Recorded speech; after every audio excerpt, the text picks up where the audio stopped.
Two letters from 1876 reveal the fatal mistakes that doomed Custer's 7th Cavalry. The events of June 25, 1876, are forever marked in the pages of American history, with Lieutenant Colonel George Armstrong Custer's 7th Cavalry Regiment facing a combined force of Lakota, Cheyenne, and Arapaho warriors in the Battle of Little Bighorn.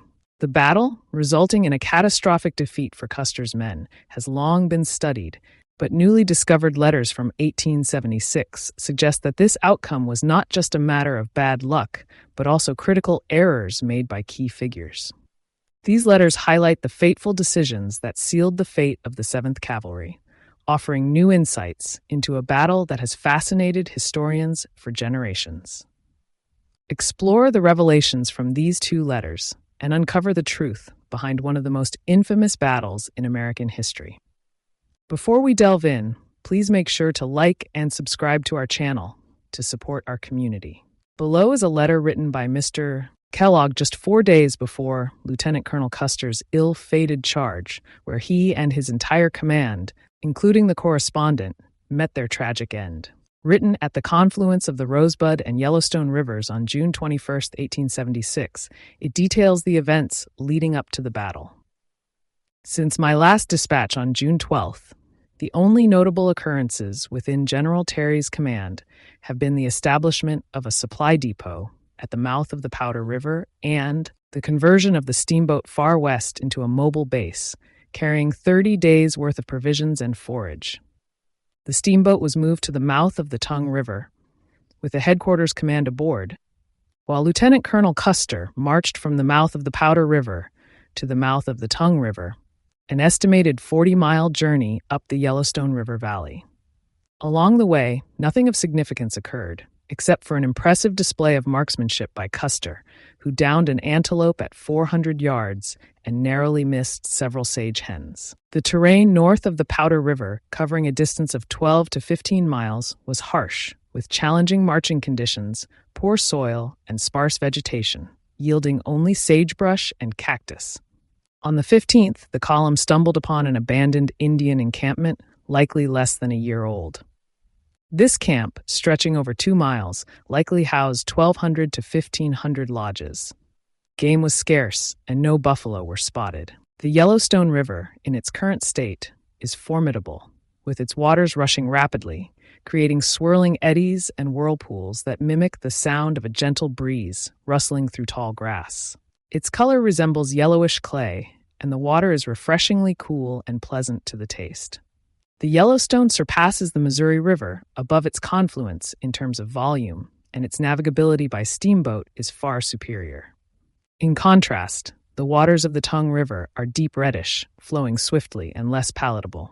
On June 19th, Lieutenant Colonel Custer, with 6 cavalry companies, successfully crossed the Tongue River about 3 miles from its mouth and proceeded to a point about 9 miles from Major Reno's encampment.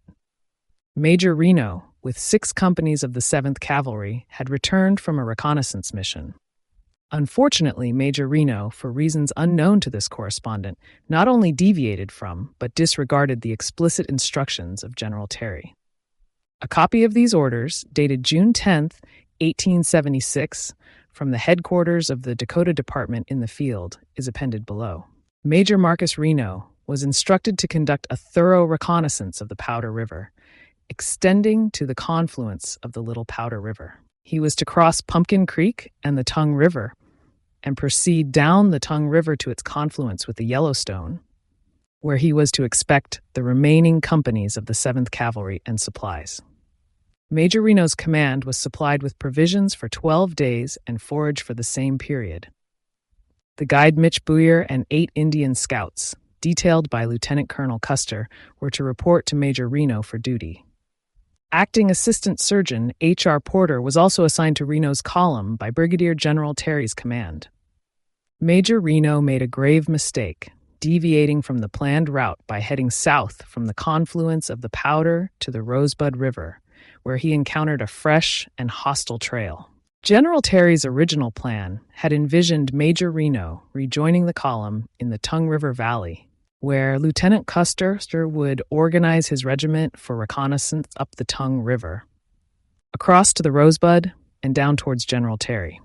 Meanwhile, General Terry would proceed by steamer to the mouth of the Rosebud, unite with General Gibbon's command, and march up that valley until they met Lieutenant Colonel Custer. Unfortunately, Major Reno's actions thwarted this plan, allowing the main Indian force, numbering around 1,500, to evade capture. A new campaign was now underway, and on June 22nd, Lieutenant Colonel Custer, with 12 companies of cavalry, would scout up the Rosebud Valley, following the trail discovered by Major Reno, with the hope of engaging the Indians, who were then hunting buffalo and moving leisurely. General Terry would proceed by steamer to the mouth of the Bighorn River, scouting Pumpkin Creek en route, with General Gibbon's forces marching up the Bighorn Valley to intercept the Indians if they attempted to escape via that route. Optimism is now high, and it is believed, with good reason, that this band of nefarious characters, known as Sitting Bull's Band, will be captured and dealt with accordingly. Lieutenant Colonel Custer's command executed a rapid march from the Tongue River to the Rosebud, traversing difficult terrain with steep descents and deep canyons. The sweltering heat caused the men to pant and sweat profusely, but the cavalry kept pace with the steamer ascending the Yellowstone. Often, General Custer's light-colored buckskin attire could be seen in the rear, followed closely by the vanguard of the column as they ascended the lofty heights from the winding abyssal depths below. As we ventured further up the Yellowstone Valley, its attractions became increasingly pronounced. The vegetation grew in size, encompassing both grasses and timber. Enchanting islets frequently came into view, replete with a dense growth of trees whose vibrant green foliage concealed the branches that stretched far outward over the yellowish waters flowing swiftly beneath. The riverbanks were abrupt, the channel unchanging, and the bed, composed of gravel, boasted sufficient depth, at its usual low stage, to permit light draft steamers to navigate its length from its confluence with the Missouri River to the mouth of the Bighorn, a distance of nearly 500 miles. I describe this stream as I see it, with the intention of informing the many readers of the Herald of its magnitude and potential for commercial purposes in the near future, when its resplendent valley shall become populated. A valley in your native east is, by comparison, akin to the confines of a racetrack, whereas the valleys of the far west span from 30 to 500 miles in length, ranging in width from 1 to 15 miles. The upper portion of the Yellowstone Valley, specifically the upper half, surpasses the remainder in all respects in terms of grass and timber, both in quantity and quality, for the richness of soil, for health and climate, for its abundance of game, its quantity of fish, and other attributes besides. Brigadier General Alfred H. Terry, commanding this expedition, embodies my ideal of a commanding general, possessing a capacious intellect, sagacity, foresight, composure under all circumstances, and rare executive abilities. He is, moreover, genial, courteous, frank, and manly. I believe that his planning has been of the finest character, and unless his subordinates thwart them by their actions, they must be successful. He has captured the hearts of all who have come to know him, and is highly regarded by the entire command. As for his staff, while it may seem invidious to single out individuals, I must say that I find them all kind, courteous, and high-toned gentlemen, each of whom fills their respective positions admirably. And now a word for the most peculiar genius in the army, a man of strong impulses, of great-hearted friendships and bitter enmities, of quick, nervous temperament, undaunted courage, will, and determination. A man possessing an electric mind and an iron constitution, a brave, faithful, and gallant soldier who has warm friends and bitter enemies, the hardest rider, the greatest pusher, with the most untiring vigilance, overcoming seeming impossibilities, and with an ambition to succeed in all things he undertakes. A man determined to do right as he understands it in every case. One respected and beloved by his followers, who would follow him freely into the jaws of hell. I speak, of course, of Lieutenant Colonel G.A. Custer. Do not think I am exaggerating. The portrait I paint is true to life, drawn from both observation and experience. The officers of the 7th Cavalry, so far as I know them, are as brave and gallant a lot of men as ever drew a sword in their country's cause.